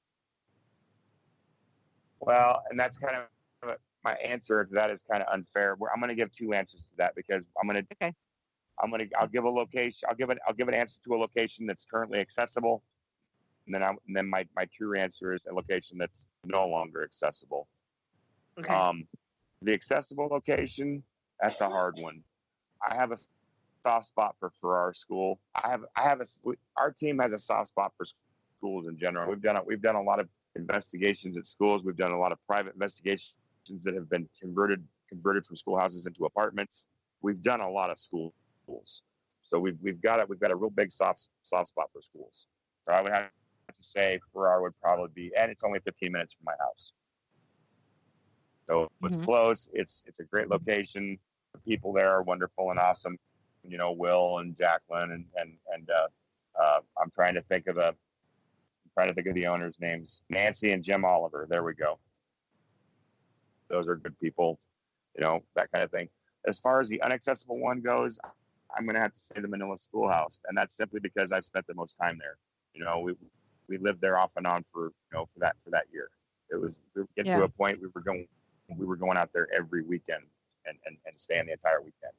So literally hundreds of hours were put in out there, and the things that building was able to give people while people were able to go in and out of it and investigate it were absolutely amazing. You know, Rick Rhodes, he works really closely with Venture Paranormal out there. He's a medium. He found his mediumship there in that building. You know, I found one of my spirit guides out there in that building. That building has given so much to so many people, and it's just a shame now that it won't be able to do that anymore because of some petty stuff. But you know, that I can't go into detail about. But it's just sad that that's no longer going to be available. Is it no longer available because they're redoing it into another, reusing the building, or they're tearing it down?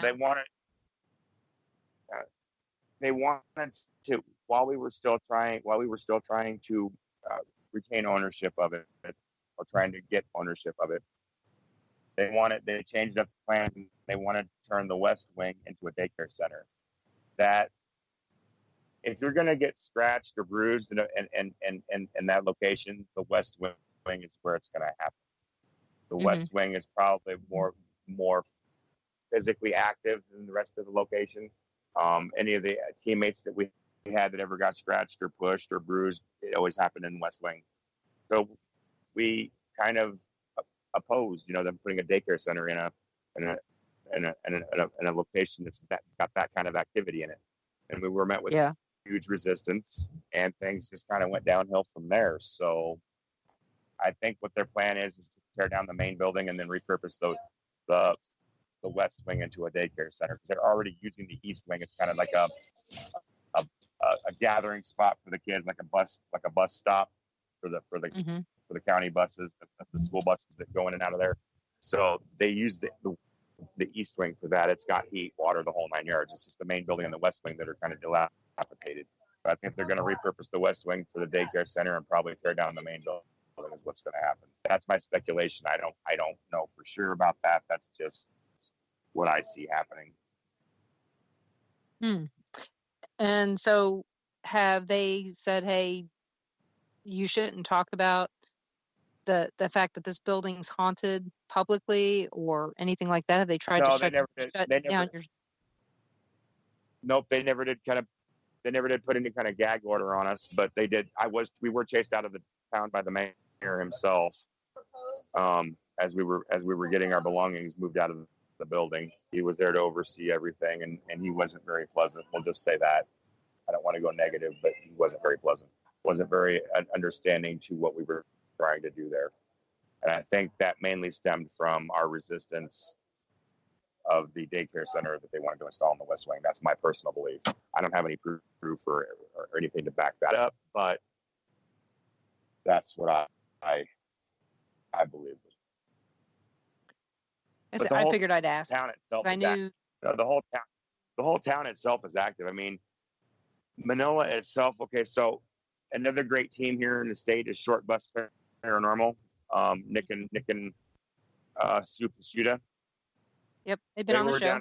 They were down at the Klondike one weekend. They were going to come up, and they were doing the Klondike on that Friday night, and they were going to come up and do the school the Saturday night. So we went ahead and went up there for the weekend to kind of get everything ready for them for Saturday night. So we were staying at the school Friday night.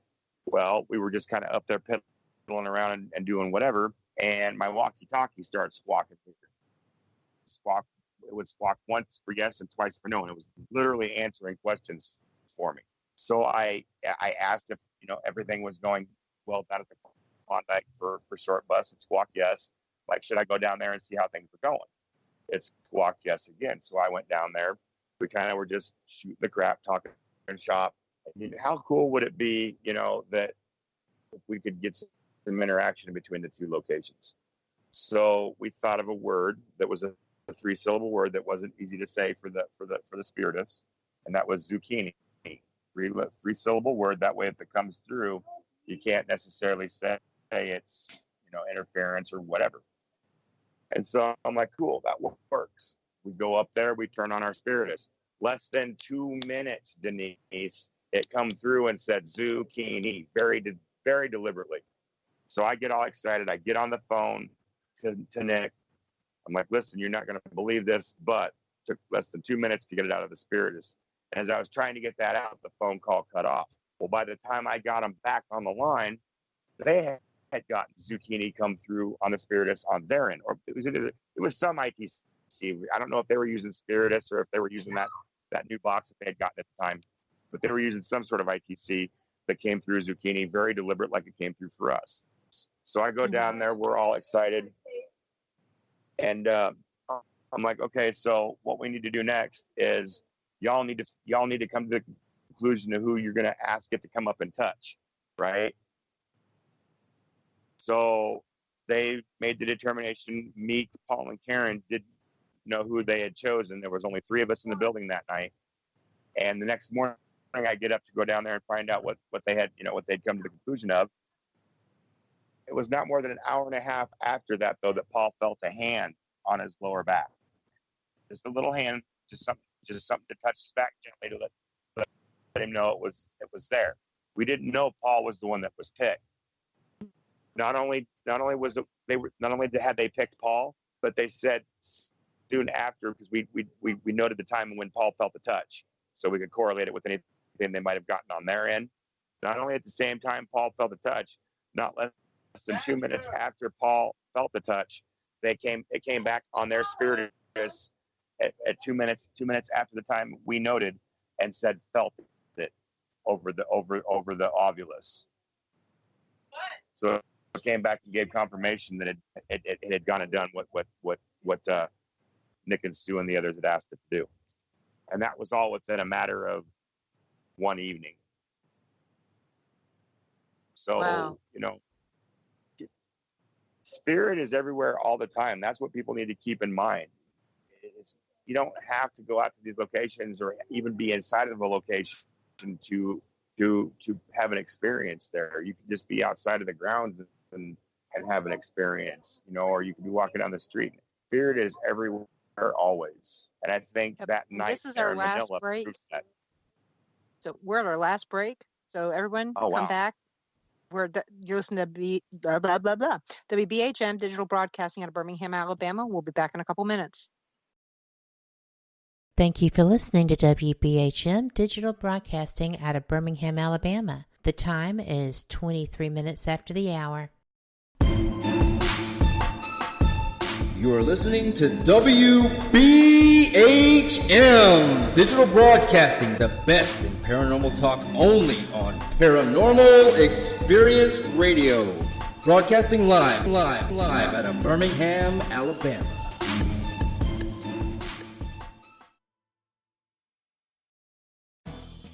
In today's breaking news, over 1.8 million people have signed a petition that is circulating throughout social media and online, pledging to raid Area 51 in hopes of freeing any extraterrestrials that could be on site. Also seeking full disclosure from the U.S. government.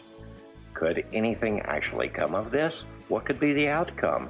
Find out on our continuing coverage at 9 p.m. here on WBHM-DB Action News.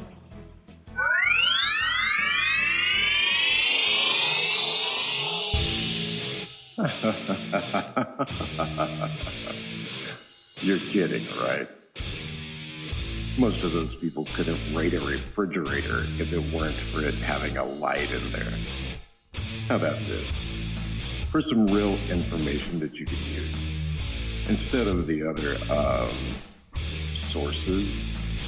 Stay here where you are on WBHM-DB, Birmingham, Alabama. Abnormal Alabama presents Crypticon October 25th and 26th at the Port in the Wharf, Orange Beach. Bigfoot, the paranormal, authors and speakers, vendors, and your chance to experience the Psychomantium. There'll be a costume contest and much, much more. October 25th and 26th at the Port in the Wharf, Orange Beach. Get more info, directions, and tickets available now at abnormalalabama.com. That's abnormalalabama.com. Thank you for listening to WBHM Digital Broadcasting out of Birmingham, Alabama. The time is 45 minutes after the hour. Welcome back to the Paranormal Pride. I hope everyone is having a great time tonight and learning about the haunted stuff in Iowa. And I know I am, because, when I think of Iowa, I think of honestly, I guarantee a lot of people, the first thing that comes to mind is the Villisca Axe Murder House. Yeah. And then recently, there's been Edinburgh, Farrar, and Malvern. Those are the places that most people think of. Before Malvern, people used to talk about Squirrel Cage, and I hardly hear anybody speak about that anymore. That's an interesting place to investigate. I've managed to make it out there once. We actually rolled out there with Dwayne and Robert and them, and Sherrick and Sherrick wasn't with the team yet then. Lauren was, though. And see, I've been to Council Bluffs way back when we owned Greyhounds, and I have not been back since, except to drive through. There's also a train yard that's not too far away from the Squirrel Cage Dale too. That the gentleman Pat, I can't remember Pat's last name, but he's the guy that mainly does the volunteer work out there at the Squirrel Cage. He also helps run the train yard too, and the train yard is actually open for investigation as well. Oh. So, like I said, so I have done nothing, honestly, when it comes to spirit stuff. The furthest north I've been is Malvern and Villisca, and of course we all know that they're pretty much on the same road, off the same road. So you have not been to Edinburgh or anything like that, then, huh? No, like I said, we just found out that Ron's cousin lives like 5 minutes from there. And tell you what, you go to Edinburgh, let me tag along. I can show you all the cool spots. Well, I had Curtis Miller on the show. He was one of the tour guides there. I don't know if he still is. And then I also had Katie and Josh Hopkins on before they were Katie and Josh Hopkins, before they were married, right after they announced they were getting married. They told us about it because it was right around the time. Becky Carter, she's also another guy out there. We had her on the show once. It's a huge place, and at one time I didn't know if I ever wanted to go there, to be honest, and not because of the haunting. It was more due to ownership than the haunting. I had heard negative things about the ownership, and I just didn't want to go. And I've heard that it's gotten better, so I was like, okay. I've had a chance to meet the owners. They're nice people. I can't think of their names right offhand, but they seem like really nice, genuine people. And I don't mean that they weren't nice or anything, about the management, just how it was managed, not anything else. And with my mold problem now, I have to be even more careful than ever. And I'd heard that a lot of the mold has been removed. When they bought the place, they didn't originally buy it for investigations. They were actually going to remodel and do something else with the building, and then started having all the activity happen, and then it's just kind of morphed into what it is now. Right. And like I said, and for me at the beginning, I was more concerned about mold and fungus and things like that. And of course, now I'm even more concerned about that, but then I've heard that they've cleaned it up, and that's where I'm more willing to go now than I was before. Now, knowing that they've cleaned that up. Well, mold is So, mold is an issue in all the older locations. We had a huge mold problem in the school. The buildings break down. They don't get the tender loving care they deserve and need, and the roofs start coming through. And when moisture starts getting into the building, then you've got that black mold that happens. well, places you wouldn't suspect have mold, like the Sally House. Yeah. Terrible mold. And, people, well, it's in a neighborhood, it's in a well-kept neighborhood. Well, there's still water in the basement and the ceiling and the roof leaks.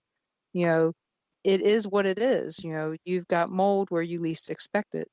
A brand new house can have mold contamination, and that's what people need to understand. If nothing else in my life, I'm going to get people to understand that you've got to. It's not the dead that are going to kill you. It's the stuff that's living that's going to kill you. And mold is living. And you need to be aware of your surroundings no matter where they are.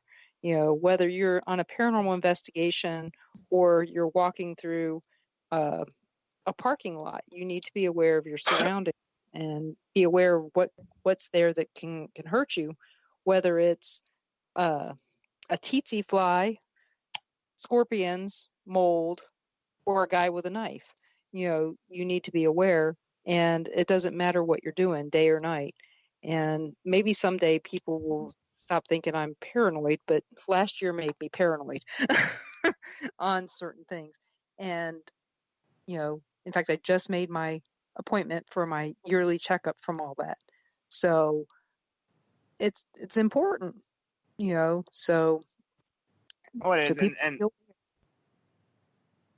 and not just the physical side of protection too, but the spiritual part of the protection, and not just going into. I'd like to touch base on this real quick before the hour's up. Yep. People. How do you protect yourself on a location? How do you protect yourself on an investigation? Yes, that's important, but what's even more important is protecting yourself on a daily basis. I'm going to be honest, going to Walmart to do my grocery shopping is way more of an assault on my empathic senses than any location I've ever been to. So see, people, I did going... not bring Walmart up. It was not me this time. That's just an experience. Just any Walmart, Hy-Vee, any place where there's a large gathering of people, trying to get their, balance their finances and the stress and everything. You just have to be protected everywhere you go. It's got to be more of a way of life and not just an investigation thing. Like I kind of said, before as we started this whole crazy show, it's got to be more of a lifestyle and a way of thinking and a mindset than just look at as a field of. I guess I'm kind of grasping for words here, but more of a mindset as opposed to something to go out and do, if that makes sense. Yep. Before we run out of time, how is the best way for people to find Matt Bennett and DPART? We are currently in the process of getting a new website up. It's not up and going yet, but we are currently in the process of getting that up. When that gets up, we'll post that all over our Facebook, social media, everything. Matthew Bennett is a good way to get a hold of me on my personal page, spelled just like it sounds. Two E's, two N's, two T's in the last name. DPART, Paranormal on Facebook. I believe you posted the link in the chat room here earlier. And then Skydor Network, Introspection on Thursday nights at 7:30. So you can always PM me too. I try to get to everybody's messages that send them to me that have questions or need anything. Yep, and I shared those links in both chat rooms, so they'll be available. Thank you. And are you still part of Des Moines Paranormal? They've kind of Des Moines Paranormal is its own entity that they're doing. It was kind of an offshoot type thing. So DPART was here first, and then Des Moines Paranormal kind of sprang up after the fact. But no, I don't have anything, as far as any control over that group at all. It's its own separate entity. Okay. I was just making sure because I knew that a lot of your stuff was on that page, and I didn't want to.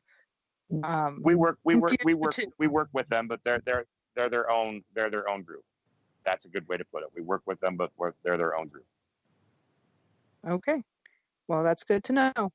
So, what do you guys think where do you think you see yourself next year or in the next 5 years, paranormal wise? That is, wow. I think that's the toughest question anybody's ever asked me. It's hard to say in this, because it just seems every year you think you've been through the craziest year you've experienced, the coming year seems to be even crazier. So just wherever the currents happen to take us, as long as it's in a positive direction, that's what matters the most. We're so out you there don't doing have our any thing, surprises? helping. Not right now. No. We're working on a few things, but those have to kind of be kept under wraps right now. Don't know if they're going to pan out yet or not. But just kind of keep an eye on us. We're out there doing it. We're out there plugging away, doing our thing, helping people. And for me, that's the right reasons. That may not be the right reasons for everybody else, but those are that's my truth. Those are my reasons. Right. Well, I respect no you judgment, for I guess is your what I'm trying to say. reasons. No judgment is my biggest thing. I may not necessarily agree with why a person got into the paranormal, but you know what? It's still, as long as they're not hurting anybody or hurting themselves, they've got a right to do whatever they want to do. I agree mostly. Like I said, as long as they're not hurting anybody else or themselves, if they want to be out there to get on, get a YouTube series going, maybe get on TV.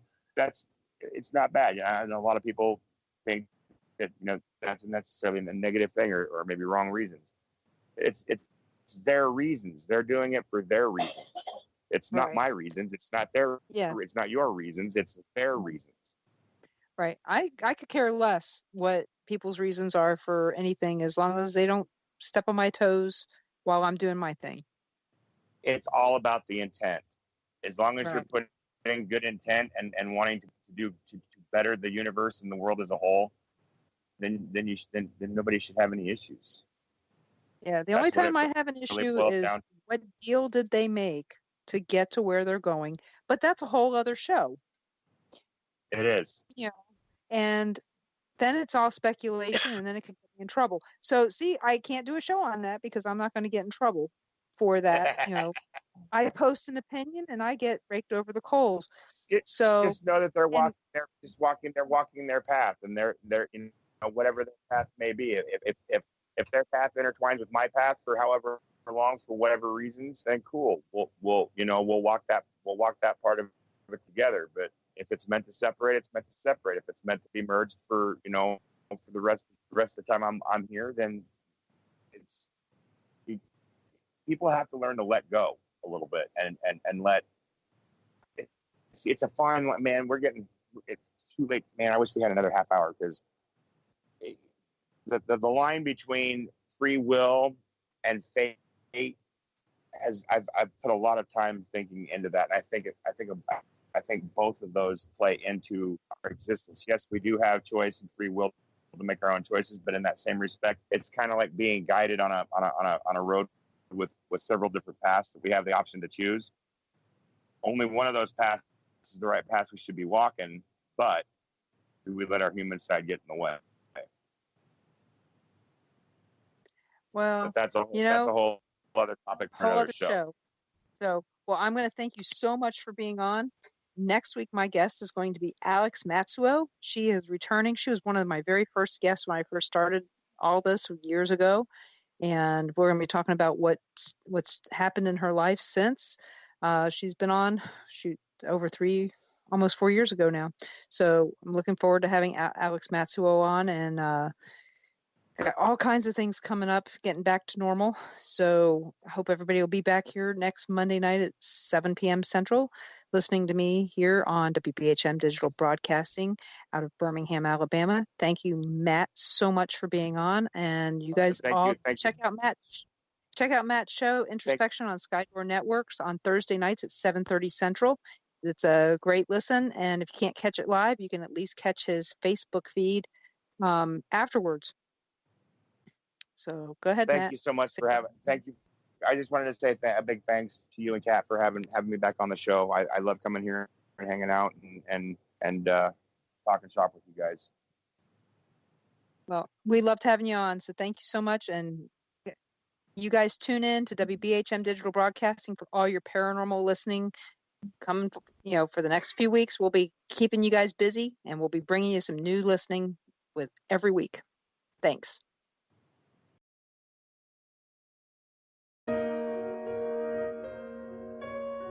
You are listening to WBHM Digital Broadcasting,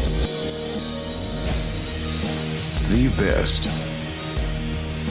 in paranormal talk radio.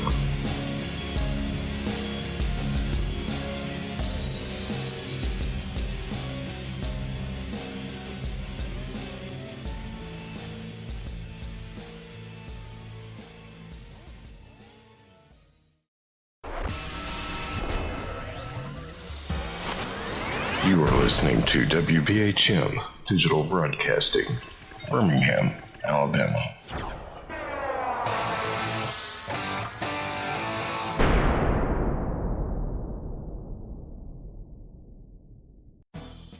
In today's breaking news, over 1.8 million people have signed a petition that is circulating throughout social media and online, pledging to raid Area 51 in hopes of freeing any extraterrestrials that could be on site.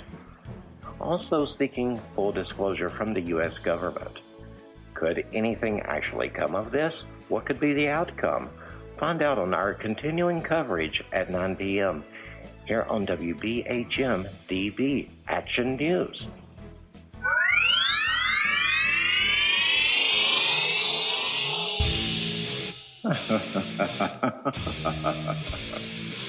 You're kidding, right? Most of those people could have raided a refrigerator if it weren't for it having a light in there. How about this?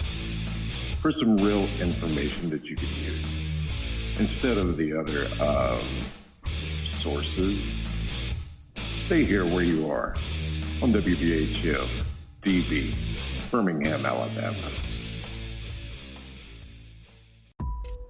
Since 1948, Fate magazine has brought you reports of the strange and unknown, all of them true.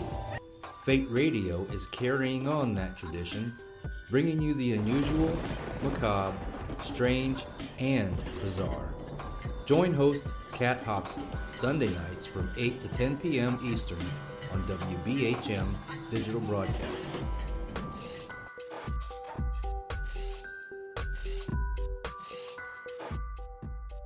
Thank you for listening to WBHM Digital Broadcasting out of Birmingham, Alabama. The time is 23 minutes after the hour.